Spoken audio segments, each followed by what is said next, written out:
Hello students, welcome to Study Masters. और आज का जो टॉपिक है बहुत इंपॉर्टेंट है और बहुत ही काम का है। Which is the best medium for HCS exam. अब इसमें जो है ना मीडियम, इसमें मैंने कुछ चीजें यहाँ पर हाईलाइट कर रखी है, नीचे देखिए। मीडियम, सक्सेस और चांसेस, ये तीन चीजों को मैंने बहुत तीनों को हाईलाइट कर रखा है। सही मीडियम से सक्सेस के चांसेस बढ़ जाते हैं। भाई एचसीएस की तैयारी करनी स्टार्ट कर दी है या फिर करने के बारे में सोच रहे हैं, या फिर आपने सोचा कि अभी मैं एचएसएससी का कोई एग्जाम दे रहा हूँ या फिर दे रही हूँ, उसके बाद में एचसीएस की जो है प्रिपरेशन स्टार्ट करनी है। बिल्कुल आप लोग कर सकते हैं। कभी भी आप लोग जॉब में आने के बाद भी एचसीएस की तैयारी स्टार्ट कर सकते हैं। आपको पता होगा कि शायद आप लोग 42 ईयर तक इसमें एलिजिबल रहते हैं एचसीएस एग्जाम्स के लिए, एक एसडीएम के पद को छोड़कर बाकी के लिए आप लोग 42 ईयर्स तक एलिजिबल रहते हैं।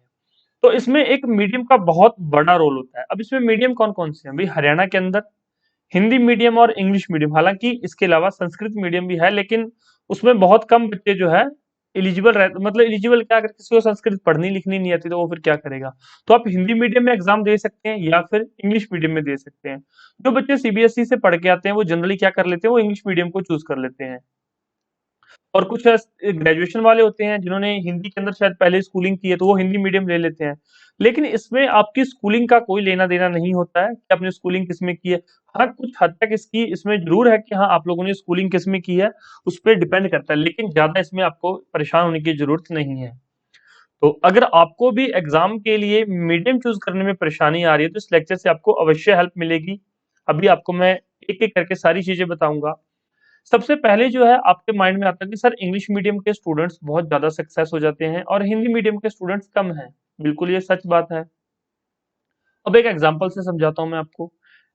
टोटल 100 बच्चों ने पेपर दिया, इसमें से 80% स्टूडेंट्स 80 स्टूडेंट्स थे जिनका इंग्लिश मीडियम था, 20 स्टूडेंट्स थे जिनका जो यहाँ पर हिंदी मीडियम था।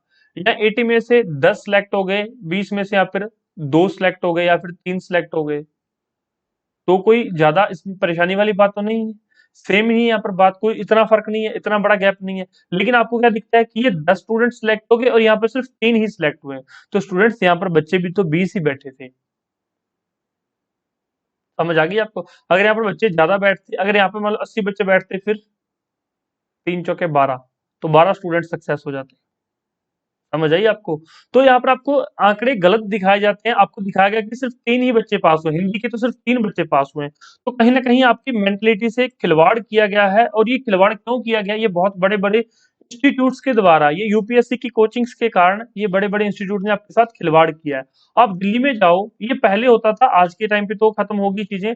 आप दिल्ली में जाओ, चंडीगढ़ आओ, कहीं पर भी आप लोग आओगे जाओगे, आप देखोगे कि आपको मैक्सिमम कोचिंग कहाँ किस मीडियम में मिलती है? इंग्लिश में। वो क्या चाहते हैं कि जो बच्चा यहाँ पर हमारे पास आ रहा है उसको इंग्लिश में ही पढ़ाया जाए, ताकि हिंदी का बैच ही हमें स्टार्ट ना करना पड़े। लेकिन अब ऐसा नहीं रहा है। चीजें बहुत सारा चेंज हो चुकी हैं, अब स्टूडेंट अवेयर हो चुके हैं। ध्यान से सुनते जाना सारी चीजों को, आपको इन द एंड बहुत अच्छा रिजल्ट मिलेगा और आपको जो फायदा जरूर होगा, क्योंकि आपका मीडियम ही डिसाइड करेगा आप सिलेक्शन ले रहे हो या फिर नहीं ले रहे हो। एक हिंदी मीडियम है, दूसरा है इंग्लिश मीडियम। मैं हिंदी को अच्छा नहीं बोलता, इंग्लिश को मैं बुरा नहीं कह रहा। इंग्लिश मेरे लिए अच्छी नहीं है, हिंदी मेरे लिए बुरी नहीं है। मैं दोनों मीडियम का आपको कंपैरिजन करके बताऊंगा, फिर आप लोगों ने अपने हिसाब से देखना है कि आपके लिए कौन सा मीडियम बेस्ट है और कौन सा आपको सूट करेगा। पहले तो आपको समझ आ गया कि इंग्लिश और हिंदी के स्टूडेंट्स का डिफरेंस क्यों आपको दिखाई देता है। जब रिजल्ट आता है तो क्यों लगता है कि हिंदी के कम बच्चे हुए हैं सिलेक्ट, इंग्लिश के ज्यादा हुए हैं, पहली चीज। दूसरा है, थोड़ा सा आज से अगर आप 3 साल या फिर 4 साल पीछे चले जाएं, उस समय क्या था? इंग्लिश के अंदर सारा स्टडी मटेरियल फ्रीक्वेंटली अवेलेबल था। इंग्लिश में आपको नोट्स, बुक्स, करंट अफेयर सारी चीजें मिल जाती थी। और आपको जो हिंदी मीडियम में स्टडी मटेरियल की बहुत परेशानी होती थी कि हिंदी में आपको स्टडी मटेरियल, नोट्स, बुक्स बहुत कम अवेलेबल रहती थी, अवेलेबिलिटी बहुत कम थी। इसलिए बच्चे इंग्लिश मीडियम चूज कर लेते थे कि किताबें तो मिल नहीं रही है, चलो इंग्लिश में ही पढ़ लेते हैं। लेकिन आज के टाइम में ऐसा नहीं है। आज के टाइम में जो चीज इंग्लिश में पब्लिश हो रही है, सेम चीज हिंदी में भी पब्लिश हो रही है। चाहे कोई गवर्नमेंट की पब्लिशिंग की बात करें, चाहे कोई प्राइवेट पब्लिशिंग की बात करें, जो चीज इंग्लिश में पब्लिश हो रही है वो आजकल हिंदी में भी पब्लिश होती है। मान लो आपको कोई ऐसा आर्टिकल मिल गया, आपने देख लिया कि वो आपको इंग्लिश में समझ नहीं आ रहा है, तो आप उसको हिंदी में भी पढ़ सकते हो। आजकल आपको हिंदी में भी मिल जाएगा। तो इंग्लिश और हिंदी आज बराबर हो चुकी है। अब सबसे बड़ी चीज जो है इसमें, इस बड़ी चीज से एक, पहले एक छोटी चीज डिस्कस कर लेते हैं एक होता है प्रीलिम्स का पेपर। प्रीलिम्स में आपका मीडियम क्या है क्या नहीं है। प्रीलिम्स का पेपर तो बिल्कुल एसएससी के पैटर्न पे रहता है। जैसा कि आपको पता है 100 क्वेश्चन रहते हैं और हिंदी और इंग्लिश, एक साइड हिंदी एक साइड इंग्लिश, जैसे आपके एचएसएससी के एग्जाम होते हैं बिल्कुल वैसा ही रहता है।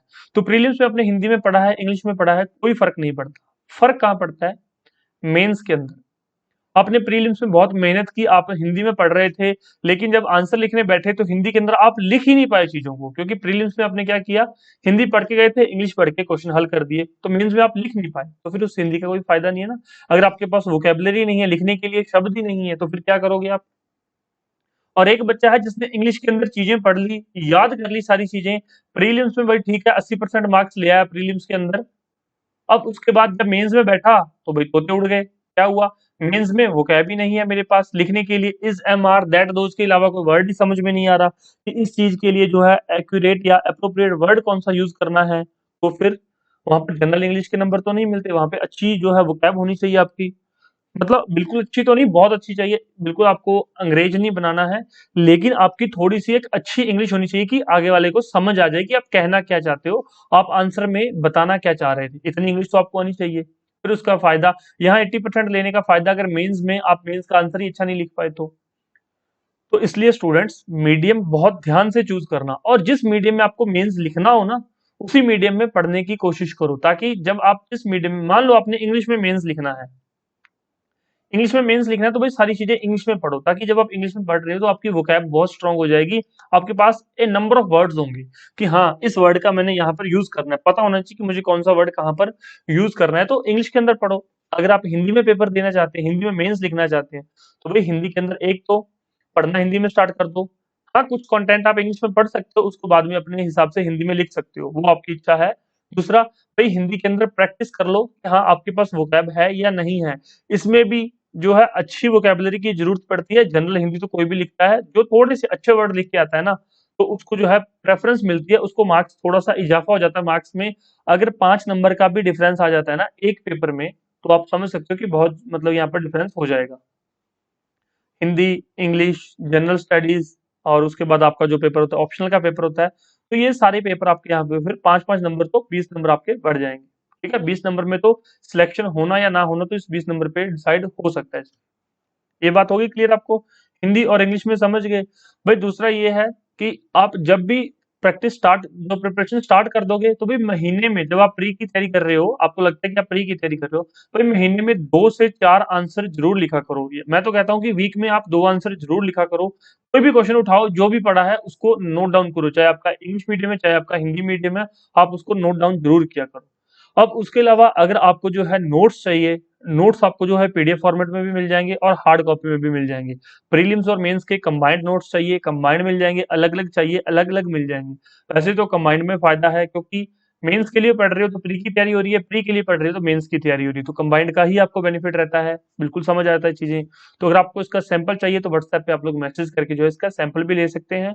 कोई डाउट हो आपको तो आप लोग पूछ सकते हैं। मीडियम वाली बात समझ आ गई ना, कि हाँ मीडियम कौन सा चूज करना है और किस मीडियम से आपको ज्यादा बेनिफिट मिलेगा, जिसमें आप अच्छे से चीजों को सामने वाले टीचर को बता सकें कि भाई मुझे ये सब कुछ पता है, मैं अच्छे से लिख सकता हूँ लिख सकती हूँ, ये सारा मैंने पढ़ा था। तो वो मीडियम आप लोग जरूर चूज कीजिएगा।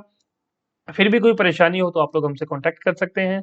और मैंने इसके अलावा फ्री क्लासेस के बारे में जो इन्फॉर्मेशन दी थी उसका लेक्चर आपको डिस्क्रिप्शन बॉक्स में वीडियो मिल जाएगा, वो देख लेना। वीडियो को लाइक और शेयर जरूर कर देना। धन्यवाद।